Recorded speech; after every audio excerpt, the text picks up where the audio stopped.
Hi friends, எல்லாருக்கும் வணக்கம். இன்றைக்கி நாங்கள் எங்கே கிளம்பிகிட்ருக்கோன்னு பார்த்திங்கன்னா, சம்மர் ஹாலிடேஸ் விட்டு 2 மாதம் ஆகுது. ஆனால் இந்த 2 மாதத்தில் இப்போ தான் நாங்கள் வெளியே போகிறோம். ஸோ அக்கா பசங்களும் வந்திருந்தாங்க, அவங்களையும் கூப்பிட்டுட்டு அண்ணனோட ஆட்டோ எடுத்துக்கிட்டு கிளம்பிட்டோம். எங்கே கிளம்புறோன்னு பார்த்திங்கன்னா, கோட்டூரில் இருக்கிற பிளானட்டோரியம் தான் போகிறோம். ஸோ வீட்டிலேருந்து வண்டி எடுத்துகிட்டு கிளம்பிட்டோம். ஏர்போர்ட் வந்துட்டோம். ஏர்போர்ட் பார்த்தோன்னே பசங்க ஏரோப்ளேன் கத்த ஆரம்பிச்சுட்டு இருந்தாங்க. அவங்க இப்போ தான் இவ்வளோ க்ளோஸ்அப்பில் பார்க்குறது. ஸோ ரொம்ப எக்ஸைட்மெண்ட்டாக பார்த்துட்டு இருந்தாங்க. பிளானட்டோரியம் வந்து நாங்கள் போகிற ஐடியாவில் இல்லை, சில்ட்ரன்ஸ் பார்க் தான் போகலான்னு இருந்தோம். ஆனால் சரி, சில்ட்ரன்ஸ் பார்க் ஆல்ரெடி 2-3 தடவை போயிட்டோம், சரி பிளானட்டோரியம் போகலாம் இந்த வாட்டி சொல்லிட்டு டக்குன்னு பிளானை சேஞ்ச் பண்ணி அப்படியே வண்டியை திருப்பிட்டு பிளானட்டோரியம் போயிட்டோம். பிளானட்டோரியம் வந்து நான் பிறந்து வளர்ந்தது எல்லாமே இங்கே கோட்டூர் தான். நிறைய முறை வந்திருக்கேன் என்னோடய 10 வயசு வரைக்கும். அதுக்கப்புறமா அவ்வளோவா கம்மியாயிடுச்சு. ஏன்னா வந்து எங்கள் வீட்டு பக்கத்துலேயே தான் காம்பவுண்ட்ஸ் ரொம்ப சின்னதாக தான் இருக்கும். ஸோ எகிரி குதிச்சே உள்ளே வந்துடுவோம். இவ்வளோ தூரம் முன்னாடி இப்போ நம்ம போகிறது வந்து மெயின் என்ட்ரன்ஸு. இப்போ இப்படி ஆக்கிட்டாங்க. காம்பவுண்ட் சுவர்லாம் ரொம்ப பெருசாக கட்டி அது இப்போ வர முடியாத அளவுக்கு ஆனதுலேருந்து அப்பயே 10 வயசோடையே நிறுத்தியாச்சு வர்றது. அப்போலாம் அப்படி தான், சின்ன வயசுலேயே காம்பவுண்ட் சுவர் எகிரி குதிச்சு உள்ளே வந்துடுவோம். பார்க்குக்கு வரத்துக்கு அப்போ 2 ரூபா தான் டிக்கெட்டு. இப்போ வந்து எல்லாத்துக்கும் சேர்த்து பெரியவங்களுக்கு 60 ரூபா, 12 வயசு வரைக்கும் இருக்கிற குழந்தைங்களுக்கு 30 ரூபா. ஸோ டிக்கெட் வந்து எல்லாேருக்கும் எடுத்துக்கிட்டோம். அண்ணன் மட்டும் கிளம்பிட்டார், வேறு சவாரி இருக்குதுன்னு சொல்லிட்டு. நான் அம்மா பசங்கள்லாம் உள்ளே வந்து என்ட்ரன்ஸுக்குள்ளே நுழைஞ்சிட்டோம். இப்போ நுழைஞ்சோடனே பார்க்கு தான். ஸோ பார்க்கில் கொஞ்சம் நேரம் சர்க்கஸ், ஊஞ்சல் எல்லாம் விளையாட விட்டுட்டு பசங்களை வந்ததுக்கு கொஞ்சம் என்டர்டெயின்மெண்ட் வேணும் இல்லையா ஃபஸ்ட்டு, அதனால் அவங்கள நல்லா என்ஜாய் பண்ண விட்டாச்சு. இங்கே இருக்கிற ஒவ்வொரு கேம்லேயுமே ஒரு சயின்ஸ் இருக்குது. அது வந்து அப்போது எனக்கு சின்ன வயசில் விளையாடும்போது தெரியல. இப்போ வந்து பார்க்கும்போது தான் பக்கத்தில் அதுக்கு போர்டு எழுதி வச்சுருக்காங்க, இது எதுக்கு இதில் இந்த சயின்ஸ் இருக்குது அப்படி சொல்லிட்டு பண்ணும்போது தான் நான் ரொம்ப ஆச்சரியமாக பார்த்துட்டு இருந்தேன். என்னடா இவ்வளோ நாள் நம்ம வந்து இங்கெல்லாம் எவ்வளவோ விளையாடி இருக்கோம், ஒரு நாளும் அந்த போர்டெல்லாம் படித்து பார்த்ததில்ல. இது பாருங்கள், 2 பொம்மை வச்சுருக்காங்க. இந்த பொம்மை வாயில் வந்து ஒரு சின்ன ஹோல் இருக்கு இல்லையா, இங்கே நம்ம பேசணுன்னா இதே மாதிரி ஆப்போசிட் ஒரு பொம்மை வச்சுருக்காங்க. அங்கே போயிட்டு காது வச்சு கேட்டால் சூப்பராக கேட்குது. ஒருத்தர் பாருங்கள், அவங்க பாப்பா கிட்டே சொல்லிகிட்ருக்காரு, நீ பேச. அந்த பக்கம் வந்து அவங்க பையன் இருக்கார், அவர் அங்கேருந்து ஒன்று பேசுகிறாரு, இவங்க இங்கேருந்து கேட்குறாங்க, இவங்க இங்கேருந்து ஒன்று பேசுகிறாங்க, அவங்க அங்கேருந்து ஒன்று கேட்குறாங்க.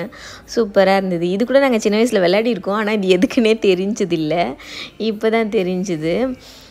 நிறைய மாடிஃபையும் இருக்குது நம்ம சின்ன வயசில் வந்ததுக்கும் இப்போவும். இந்த கம்பிங்க மட்டும் இந்த ப்ளூ கலரில் இந்த வேலி மாதிரி கம்பி போட்டிருக்காங்க பாருங்கள், இது அப்பத்துலேருந்தே அப்படி தான் இருக்குது.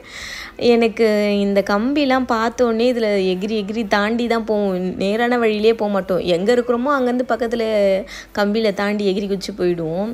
அந்த ஞாபகம் வந்தது. இந்த இடத்த ஒரு ஃபுல் ரவுண்டு நான் இப்போ இந்த வீடியோ எடுக்கிறதுக்கு காரணமே, நிறைய நாள் என் கனவில் வந்து நான் போயிருக்கேன் இல்லையா, இங்கே அங்கெல்லாம் அப்படியே போகிற மாதிரி, நடந்து போகிற மாதிரி நான் மட்டும்தான் போவேன். ஒரு இல்யூஷன் தோணிகிட்டே இருக்கும்.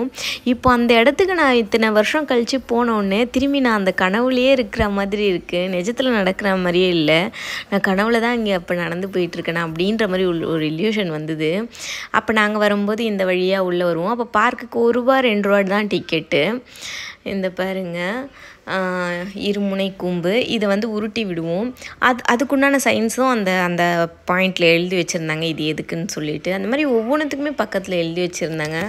அதை படிச்சுக்கிட்டே அதிலெல்லாம் விளையாடிட்டு இருந்தோம். ஒவ்வொன்றுமே நீங்கள் உங்களுக்கு சயின்ஸ் பிடிக்கும்னா கண்டிப்பாக இந்த பார்க், இந்த பிஎம் பிர்லா கோளரங்கம் பிளானட்டோரியம் ஒரு முறையாச்சும் லைஃப்பில் போங்க. ஏன்னா நான் 25 வருஷம் நான் அங்கே தான் இருந்தேன். நான் போயிட்டு அந்த பிளானட்டோரியம் உள்ளே போனதில்லை, இந்த பார்க்கில் மட்டும் விளையாடிட்டு வந்துடுவோம். ஏன்னா அப்போது வந்து 10 ரூபாவோ என்னமோ தான் டிக்கெட்டு. அந்த காசு கொடுத்து வாங்குறதுக்கு வசதி இல்லை. ஸோ 1 ரூபா டிக்கெட் கொடுத்து இந்த பார்க்கில் மட்டும் ஊஞ்சல் சர்க்கஸ்லாம் விளையாடிட்டு வீட்டுக்கு வந்துடுவோம். அது மட்டும் இல்லாமல் நிறைய ஷூட்டிங் நடக்கும், நிறைய ஆக்ட்ரஸ்லாம் வருவாங்க, அவங்கள பார்க்கணுன்றதுக்காகவே அங்கே போவோம். அடுத்து இந்த ஒரு கேம் பாருங்கள், எனக்கு ரொம்பவே பிடிச்சிருந்தது. இதில் வந்து left side right side 3 balls விட்டு தொங்க விட்டுட்டாங்க. இதில் நம்ம ரைட் சைடில் இருக்க ஒரு பால் செயினை வந்து இழுத்து தள்ளி விட்டோன்னா லெஃப்ட் சைடில் இருக்கிறது தன்னாலேயே ஆடுது. இப்போ பாருங்கள், நான் ஒன்று வந்து ஆட்டி விட்டுட்டேன். இப்போ அதே ரைட் சைடில் இருக்கிறத ஆட்டி விட்டுட்டேன். லெஃப்ட் சைடு பாருங்கள் தன்னால் ஆடிட்டுருக்கு. இதே மாதிரி அடுத்த லெஃப்ட் சைடு இருக்கிறது ஆட்டுறேன், ரைட் சைடு இருக்கிறது ஆடுது. இதே மாதிரி ஒவ்வொன்றும் ஆட்டாட்டா ஆப்போசிட் டைரெக்ஷனில் இருக்கிறது நம்ம ஆட்டாமலே ஆடுது. அது ஒரு அதிசயமாக இது நான் சின்ன வயசில் விளையாடி இருக்கேன். அப்போல்லாம் இதோட சயின்ஸு என்னென்னலாம் தெரிஞ்சதில்லை, ஏதோ ஆடுது அவ்வளோதான் சொல்லிட்டு விளையாடிருக்கோம். இப்போ பார்க்கும்போது ரொம்பவே இதுவாக இருந்தது, ஒரு புதுசாக இருந்தது. எல்லாத்தையும் நம்ம தெரியாமல் பண்ணுற வரைக்கும் அதோட அர்த்தங்கள்லாம் தெரிஞ்சுட்டு பண்ணும்போது ரொம்ப இன்ட்ரெஸ்டிங்காகவும் இருந்தது. அது கொஞ்சம் என்ஜாய் பண்ணி விளையாடிட்டு இருந்தேன். அடுத்தது இந்த இதில் வந்து சுற்றி விட்டு ஏறி உக்காந்துப்போம். அது பார்த்தோன்னே அந்த ஞாபகங்கள். எங்கள் வீட்டு பக்கத்தில் ஒரு 10 குட்டிங்க இருப்போம் என் வயசு ஸ்டேஜில். அப்போது நாங்கள் 10 பேருமே ஒன்றா வந்துடுவோம். ரொம்ப ஜாலியாக இருக்கும். இப்போ எங்கே அக்கம் பக்கத்து பசங்க கூடலாம் எந்த பசங்களும் சேர மாட்டேது, அவங்கவுங்க வீட்டுக்குள்ளேயே இருக்காங்க. அப்போல்லாம் நாங்கள் அப்படி இல்லை, கண்ணாமூச்சி ஓடி ஓடி விளையாடுறது, இந்த மாதிரி இங்கே பார்க்குக்கு வர்றது, எல்லாருமே ஒன்றா இருப்போம். இது பாருங்கள் ரொம்ப இன்ட்ரெஸ்டிங்கு. குச்சி வந்து நீட்டாக இருக்குது, அது போயிட்டு ஒரு ஹோல் வந்து வளைவாக இருக்குது. இது எப்படி இது உள்ளே போகுது, சின்ன வயசுலேயே விளையாடிருக்கோம், அது தெரியாது, சும்மா சுற்றி விட்டு விளையாட்டு வந்துடும். இப்போ போகும்போது இது வளைவான பாதைக்குள்ளே எப்படி நீட்டு குச்சி போகுது, ஸ்ட்ரெயிட்டாக இருக்கிறது எப்படி போகுது அப்படின்ட்டு பார்த்துட்டு இருந்தேன். அதுக்கும் அங்கே ஒரு சயின்ஸ் இது எழுதியிருந்தாங்க போர்டு, அதை பார்த்து படிச்சுட்டு இருந்தேன். அதுக்கப்புறமா வந்து கூண்டுக்குள் கிளி, ஒரு பக்கம் கூண்டு ஒரு பக்கம் கிளி. இதை வந்து வேகமாக சுற்றிகிட்டே இருந்தோன்னா நம்மளுக்கு வந்து அந்த கூண்டுக்குள்ளே ஒரே பக்கமாக கூண்டுக்குள்ளேயே கிளி இருக்கிற மாதிரி ஒரு இல்யூஷன் தோணுது. அதுவும் நல்லா இருந்தது, சூப்பராக இருந்தது. இதுக்கப்புறம் வந்து ஊஞ்சல் வந்து லாங் சைஸு, கொஞ்சம் ஷார்ட்டு. அதோட விசையெல்லாம் வந்து எப்படி காற்றுக்கு ஏற்ற மாதிரி மாறுதுன்றதை போட்டுருந்தாங்க. இத்தனை நாள் நம்ம ஊஞ்சல் ஆடி இருக்கோம், அந்த ஊஞ்சல் அசைகிறதுக்கு உண்டான காரணம் என்னென்ன, லாங்கில் இருந்தால் எப்படி இதுவாகும், ஷார்ட்டில் இருந்தால் என்ன இதுவாகும், அதெல்லாம் பாயிண்ட்டாக போட்டிருந்தாங்க. அதுவுமே ரொம்ப இன்ட்ரெஸ்டிங்காக இருந்தது, நல்லா இருந்தது. அந்த ஊஞ்சல்லையும் பசங்களை உட்கார வச்சு விளையாடிட்டு அதுக்கப்புறம் உலக கடிகாரம். இது வந்து உலகம், இதை சுற்றி விட்டோன்னா நேராக கோடு போட்டிருக்காங்க. இப்போ எந்த நாட்டு, இப்போ நான் நியூயார்க் பார்க்குறேன், நியூயார்க்கு நேராக கோடு கீழே வருது பாருங்கள், 7ல் இருக்குது. அப்போது இப்போ நியூயார்க்கில் வந்து மணி 7, அது அதிகாலையா முற்பகலா பிற்பகலா, இப்போ அதிகாலை 7 ஆகுது நியூயார்க்கில். அதே மாதிரி லைன்ஸ் எங்கெங்கே வருது பாருங்கள், சுற்றியுமே லைன்ஸ் போட்டிருக்காங்க.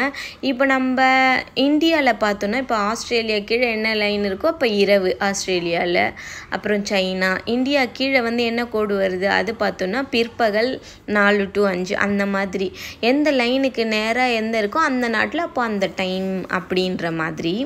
அப்புறம் இந்த ஏரோப்ளேன் பற்றி சொல்லி ஆகணும். நாங்கள் வரும்போது வேறு மாடலில் இருந்தது சின்ன வயசில், இப்போது அதை மாடிஃபை பண்ணி வச்சுருக்காங்க வேறு ஏதோ HF-24 அந்த மாதிரி. அப்போது ஸோ அது அந்த மாதிரி ஏதோ ஏரோப்ளேன் ரெடி பண்ணியிருக்காங்க போல இருக்குது, அதை பற்றிலாம் டீட்டெயிலாக தெரியல. நாங்கள் வரும்போது வேறு மாதிரி ஏரோப்ளேன் இருக்கும், இது கொஞ்சம் புதுசாகவே இருந்தது. அப்புறம் இந்த யானை சர்க்கஸ்லாம் இப்போ தான் புதுசாக வச்சுருக்காங்க, அப்போல்லாம் இல்லை. அதுவும் ரொம்ப அழகாக இருக்குன்ட்டு அதில் ஏறி சர்க்கஸ் வச்சு விளையாடிட்டு இருந்தாங்க. அதுக்கப்புறமா வந்து வேறு ஒரு இது பார்த்தோம், நிஃப்காவின் வட்டு சொல்லிட்டு. இது என்னென்னா ஒரு கம்பி வச்சு உள்ளே சுற்றிட்டே இருக்கும், இது நடுவில் வந்து ஒரு பிளேட்டில் ஓட்டை போட்டு வச்சுருக்காங்க. அந்த பிளேட்டுக்கு பின்னாடி வந்து பாரதியார், அப்துல் கலாம், அப்புறம் இன்னொருத்தர் யாரோ 3 பேரோட ஃபோட்டோ இருக்குது. நம்ம என்ன தான் சுற்றிட்டு இருந்தாலும் அந்த பிளேட் உள்ளே சுற்றுது, அந்த சின்ன ஹோல் தான் போட்டிருக்காங்க. சின்ன ஹோல் உள்ள பார்க்கும்போது அந்த 3 பேரோட ஃபோட்டோவுமே நல்லா கிளியராகவே தெரியுது. அது இன்னுமே இன்ட்ரெஸ்டிங்காக இருந்தது. இப்போ இவ்வளோ மறைச்சிருக்காங்க, சின்ன ஹோல் தான் இருக்குது, அதில் எப்படிரா தெரியுதுன்னு பார்க்கும்போது அந்த இது ரோல் ஆகி சுற்ற நல்லாவே 3 பேரோட இமேஜுமே நல்லாவே தெரியுது இங்கேருந்து பார்க்குறதுக்கு. அதுவுமே கொஞ்சம் இன்ட்ரெஸ்டிங்காக இருந்தது. அதுக்கப்புறம் பரிணாம வளர்ச்சி பூங்கான்னு ஒரு பார்க் இருந்தது, அதில் வந்து இந்த மங்கீஸு, அதுக்கப்புறம் டைனோசரஸ், அந்த மாதிரி யானை, இந்த மாதிரிலாம் போட்டு சிலைங்கள்லாம் இருந்தது, ஸ்டாச்சூஸ்லாம் வந்து நல்லா இருந்தது. பசங்களுக்கு ரொம்ப இன்ட்ரெஸ்ட்டாக ஓடி போய் பார்த்துட்டு இருந்தாங்க. சிங்கம், யானை, டைனோசர். இது பாருங்கள், ஒரு குட்டி டைனோசர் முட்டையோடு இருந்தது. அது சின்ன பாப்பா வந்து போயிட்டு ஓப்பன் பண்ணுறேன்னு பார்த்தா அது உள்ள குட்டி டைனோசர் வந்தது. பார்த்துட்டு உண்மையால் தான் நினச்சிட்டு பயந்துட்டு ஓடி வந்துருச்சு. அப்புறம் நான் வந்து அதெல்லாம் தொடக்கூடாது பாப்பா, தூரமாக இருந்து பாருங்க அப்படின்னு சொல்லிட்டு அந்த பார்க்கையும் ஒரு ரவுண்ட் அடிச்சுட்டு வந்தாச்சு.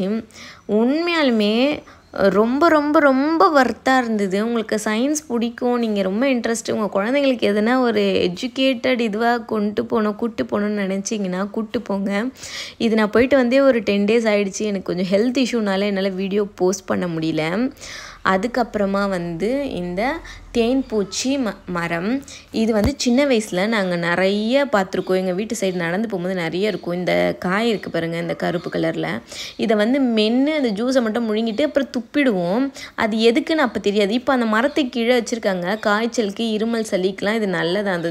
அந்த ஜூஸ் வந்து நாங்கள் இது தெரியாமலே நிறைய சாப்பிட்டு துப்பியிருக்கோம். அதை இப்போ தான் அதோட நன்மை பார்க்குறேன்.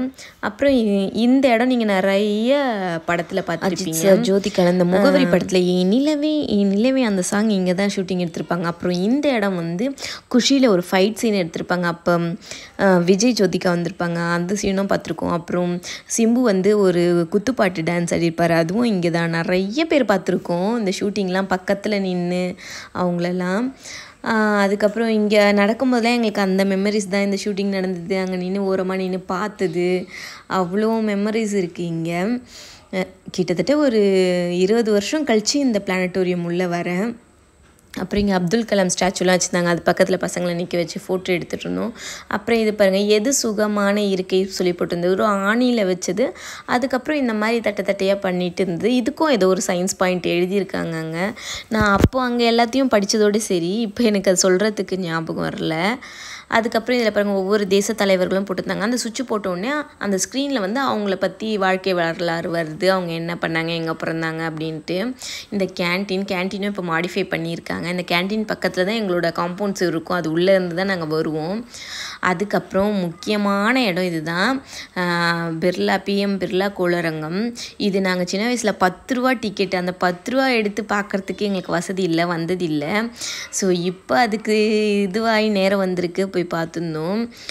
பார்த்த உடனே தான் தெரிஞ்சுது நான் இத்தனை வருஷம் இப்படி ஒரு இதுவை மிஸ் பண்ணியிருக்கேனேன்ட்டு. அவ்வளோ சூப்பராக இருந்தது.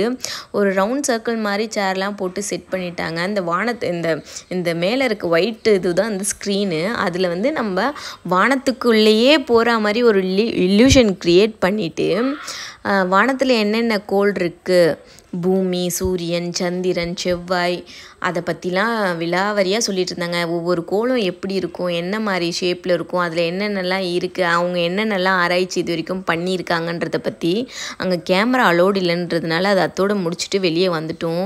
ஒரு நல்ல எக்ஸ்பீரியன்ஸு, ரொம்ப சூப்பராக இருந்தது. நான் வாழ்க்கையில் ஏண்டா இவ்வளோ நாள் இதை மிஸ் பண்ணன்ற அளவுக்கு ஃபீல் பண்ணேன்.